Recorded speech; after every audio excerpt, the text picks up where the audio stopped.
I feel nauseous, believe me. Never had a lot of Hai semuanya, kembali lagi di Tanpa Batas. Memiliki kendaraan roda 4, khususnya SUV, memang menjadi impian sebagian orang. Hanya saja ketersediaan anggaran sering menjadi kendala untuk mendapatkan mobil yang paling diinginkan. Apalagi kalau dana yang dimiliki hanya 60 jutaan, tentu dibutuhkan pertimbangan matang untuk tak sekedar pilih dan asal punya. Tapi setidaknya bisa diambil satu kesimpulan bahwa dana segitu hanya bisa pilih-pilih mobil bekas. Tapi tidak usah khawatir teman-teman, karena dana 60 jutaan masih bisa mendapat SUV dengan kelebihan yang tidak bisa dipandang sebelah mata. Namun sebelumnya saya ucapkan terima kasih bagi kalian yang sudah mengklik video ini dan silahkan tekan tombol subscribe apabila belum. I always fought just to wear the crown. I'm off at these fucking clowns. Yang pertama ada Honda CR-V generasi pertama tahun 2001. Honda CR-V adalah SUV crossover compact yang diproduksi sejak tahun 95 dan diperkenalkan di Indonesia pada tahun 2000 sebagai model rakitan lokal. Mobil ini terdapat dua varian penggerak depan dan belakang ya teman-teman. Tapi untuk berpenggerak roda belakang masih tergolong mahal karena dulunya didatangkan secara CBU. Jadi kita sarankan untuk memilih varian penggerak roda depan transmisi matic yang dirakit secara lokal dengan harga yang lebih terjangkau. Honda CR-V generasi pertama ini terlihat gagah dan tangguh layaknya SUV lainnya ya teman-teman. Desain bodinya juga masih sangat manis untuk dilihat sehingga masih cocok untuk digunakan di masa sekarang ini. Seperti layaknya SUV pada masa itu, pada bagian belakang Honda CR-V generasi pertama ini terdapat ban serep yang ditempelkan pada pintu bagasinya. Uniknya, pintu bagasi ini dibuat tidak menyatu dengan kaca, sehingga bisa membuka kacanya saja tanpa harus membuka pintu bagasinya. Rasa berkendara mobil ini mirip dengan mobil sedan ya teman-teman. Ditambah dengan jarak ground clearance yang tinggi membuatnya memiliki daya tarik tersendiri. Honda CR-V generasi pertama dengan kode sasis RD1 ini memiliki suspensi double wishbone di keempat rodanya seperti mobil sedan Honda. Alhasil ayunan yang diterimanya terasa empuk ketika melewati jalan berkontur, bahkan ada yang bilang lebih nyaman dibandingkan generasi keduanya. Lalu untuk menambah kestabilannya, mobil ini juga dilengkapi dengan batang stabilizer. Meski memiliki ground clearance yang tinggi, gejala body roll ketika bermanuver dalam kecepatan tinggi akan menjadi sangat minim. Honda CR-V generasi pertama ini memiliki ruang kabin yang terasa cukup lega ya teman-teman. Untuk transmisi otomatis, pada baris pertama tidak ada pemisah jarak ruang kaki antara pengemudi dan penumpang depan. Hal ini dikarenakan tuas transmisi otomatisnya diletakkan di balik lingkar kemudinya. Pada konsol tengah terdapat cup holder serta ruangan yang bisa dimanfaatkan untuk menaruh beberapa barang bawaan. Pada kursi baris kedua terdapat jarak yang cukup luas dengan kursi baris pertama sehingga ruang kaki lebih luas dan nyaman. Sedangkan untuk kursi pada bagian belakangnya saling berhadapan ya teman-teman. Dan bila kursi ini dilipat maka ruang bagasi akan menjadi lebih luas. Untuk fiturnya sendiri mobil ini sudah dilengkapi dengan tombol pembuka kaca bagasi, power window, electric mirror, tilt steering, dual SRS airbag, jam digital, head unit single din, AC dengan arah semburan lengkap dan heater, vanity mirror kanan kiri dan wiper belakang. Mobil ini hadir dengan mesin berkapasitas 2000 cc dengan konfigurasi 4 silinder garis 16 katup DOHC. Mobil dengan kode mesin F20A yang sama persis dipakai oleh Honda Accord Cielo ini mampu mencapai tenaga sebesar 135 PS dan torsi 159 Nm. Kemudian semuanya disalurkan melalui transmisi matic 4 percepatan, kemudian digerakkan melalui roda depannya ya teman-teman. Meski Honda CR-V generasi pertama ini sudah menggunakan teknologi injeksi, tapi konsumsi bahan bakarnya tergolong boros. Untuk rute dalam kota, rata-rata konsumsi BBM hanya mencapai 7 hingga 8 km per liter dan 8 hingga 10 km per liter untuk rute luar kota dan tol. Jika rata-rata konsumsi BBM di bawah itu, kemungkinan ada masalah pada komponen injektornya teman-teman. Kemudian kursi belakangnya terasa seperti mobil angkot karena saling berhadapan, aksesorisnya pun agak sulit didapat, dan walaupun spare partnya masih mudah ditemukan, tapi harganya relatif agak mahal. Lalu untuk kaca belakang agak rumit saat dibuka teman-teman. Tapi semuanya tertutupi dengan desain bodi yang gagah dan terkesan tangguh. Suspensinya sangat nyaman saat dikendarai. Tenaga mesinnya juga responsif. Handlingnya mirip dengan mobil sedan. Lalu ground clearance-nya tinggi membuatnya mudah untuk melewati jalan yang tidak rata. Memiliki kabin yang luas sehingga muat banyak orang dan barang, dan untuk sekelas SUV yang sekarang kembali populer, Harga bekasnya masih masuk akal dan cukup terjangkau. Untuk yang taat pajak dan dalam kondisi baik, mobil ini sekarang dibanderol dengan harga mulai 63 jutaan dengan pajak tahunan sebesar 2.500.000-an.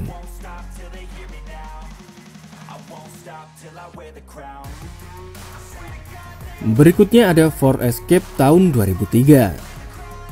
Pada tahun 2002, generasi pertama Ford Escape ini hadir untuk masuk ke segmen SUV medium yang pada saat itu diisi oleh Nissan X-Trail dan Honda CR-V. Sekalipun mobil SUV Ford ini sempat merajai jalanan dan memiliki basis komunitas yang kuat, namun agak disayangkan langkah Ford Escape ini tidak sepanjang kakaknya Ford Everest yang berganti generasi sampai akhirnya Ford hengkang dari Indonesia.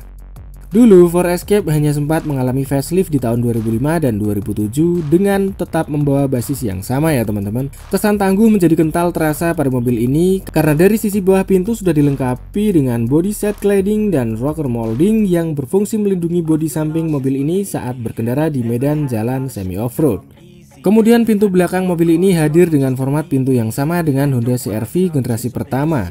Ya, kalian bisa menggunakan pintu bagasi secara penuh atau hanya menggunakan pintu kaca belakang yang bisa dibuka dengan model liftgate. Secara keseluruhan, desainnya masih relevan sehingga tidak dengan mudah digeser oleh mobil baru saat ini. Ruang kabin dari mobil ini terasa cukup luas dan memiliki fasilitas yang baik ya teman-teman. Pengaturan sistem pendingin kabin, audio, serta leather ditempatkan di area tengah dashboardnya. Dan untuk pengguna mobil ini tidak perlu khawatir terkait ruang penyimpanan, karena selain tersedia di glove box dan console box, juga terdapat ruang penyimpanan terbuka yang cukup banyak. Dalam kondisi standar pun ruang bagasi mobil ini sangat besar ya teman-teman. Apalagi jika jok baris keduanya dilipat serata lantai, maka akan mendapat ruang yang lebih besar lagi. Pada ruang bagasi ini juga tersedia cover bagasi yang bertugas menambah privasi sekaligus melindungi agar barang di bagasi tidak terlempar ke ruang penumpang baris pertama ataupun baris kedua saat terjadi pengereman teman-teman. Untuk fiturnya masih sangat fungsional dengan penataan yang cukup rapi dengan adanya power window dan window lock, central lock, tilt steering, intermittent wiper, audionya single din, AC dengan arah semburan lengkap, set ornamen, overhead console dan cup holder. Selain itu, Ford juga sudah melengkapi mobil ini dengan fitur ABS dan airbag untuk pengemudi beserta penumpang, serta pelindung tambahan dari sisi pintu penumpang ya teman-teman. Kemudian di balik kap mesin tersimpan sosok mesin 2300 cc Duratec 4 silinder garis 16 katup yang dipadukan sistem transmisi otomatis 4 percepatan dan manual 5 percepatan. Total tenaga yang dihasilkan mencapai 157 HP dan juga torsi 206 Nm. Semua tenaga ini akan disalurkan melalui roda belakangnya ya teman-teman. Mesin dari mobil ini responsif dan cukup bertenaga sehingga mampu diajak off-road. Bantingan suspensi cukup lembut untuk mobil sekelas SUV. Bodinya masih belum ketinggalan zaman. Fitur yang tersedia cukup nyaman dan mewah. Kemudian harga bekasnya sudah cukup terjangkau. Tapi sayang untuk jaringan servis Ford di Indonesia sekarang agak sulit karena tidak ada ATPM dan bengkel resminya. Spare partnya terbatas dan cukup mahal. Lalu untuk karakter mesinnya cenderung boros teman-teman. Jadi untuk dalam kota, mobil ini hanya bisa menempuh jarak 6 hingga 8 km per liter dan 9 hingga 12 km untuk keluar kotanya. Untuk Ford Escape keluaran 2003 dengan kondisi baik dan taat pajak, sekarang dijual mulai harga 60 jutaan dengan pajak tahunan 2.400.000-an.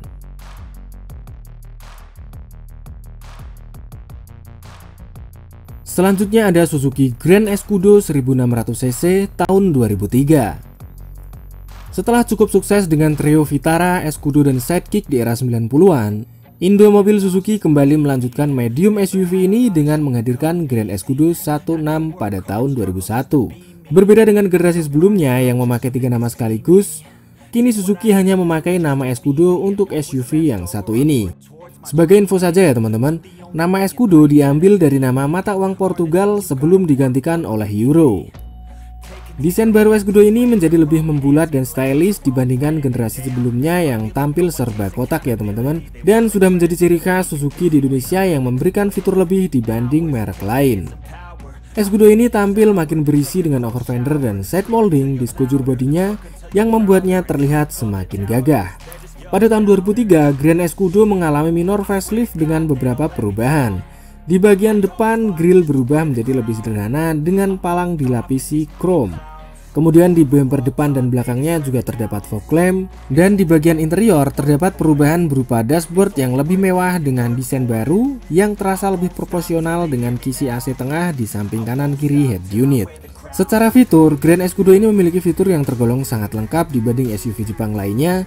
Versi terendahnya saja sudah memiliki Optitron Matter Cluster, AC dan ventilasi yang diatur secara elektrik, serta memiliki sensor kualitas udara. Lampu kabin dilengkapi dengan dimmer, immobilizer, wiper depan dan belakang sudah dilengkapi dengan intermittent dengan interval waktu yang dapat diatur. Kemudian fitur standar lain seperti power window di semua pintu, central lock, electric mirror, tilt steering, audio single din, dan seat belt sebagai penunjang keamanan saat berkendara.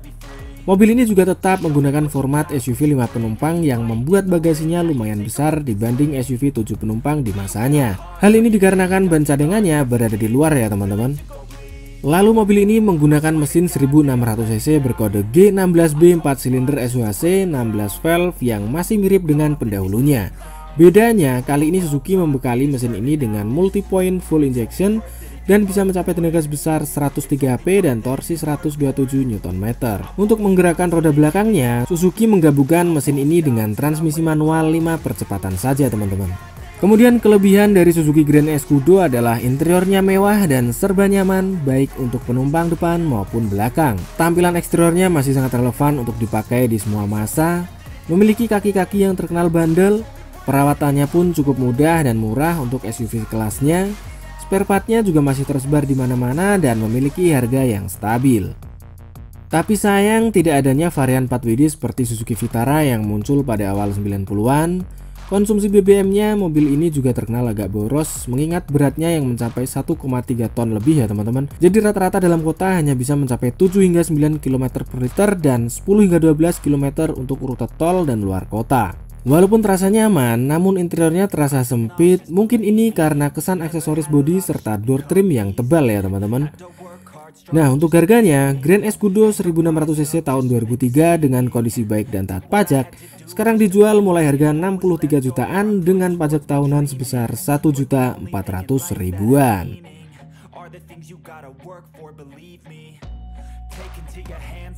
Oke teman-teman, jadi itu tadi SUV 60 jutaan yang patut kalian pertimbangkan dengan segala kelebihan dan kekurangannya. Semoga bisa memberi referensi dan manfaat, tapi yang terpenting selalu ajak teman atau montir saat ingin membeli mobil bekas ya teman-teman, agar kalian tidak salah pilih atau menyesal di kemudian hari. Sampai jumpa di video kita berikutnya dan salam tanpa batas.